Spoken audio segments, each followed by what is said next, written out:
Hello guys, welcome to Typerg. This is the third lesson of typing. First of all, हम लोग fingers को set करेंगे. अब हमें टाइप करना है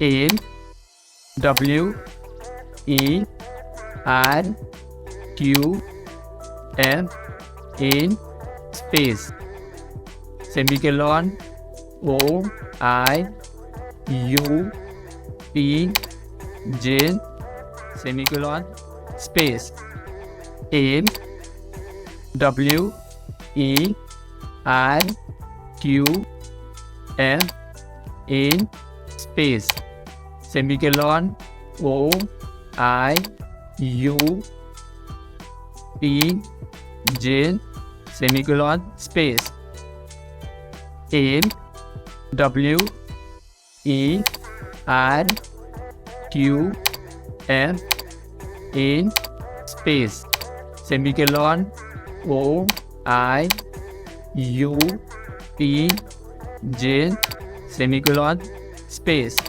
हमें इस लेसन को भी परफेक्ट होने तक प्रैक्टिस करना है एंड फिर इसके वर्ड्स को भी.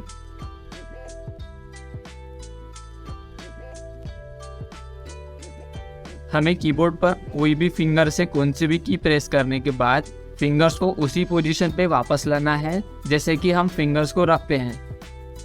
अगर टाइप करते समय फिंगर्स इधर उधर भी हो जाते हैं सो इसके लिए आप ये जो बम्प्स दिए हैं F एंड J के ऊपर, उनकी हेल्प से आप फिंगर्स को वापस से सेट कर सकते हैं. सो इस बात को ध्यान में रखें.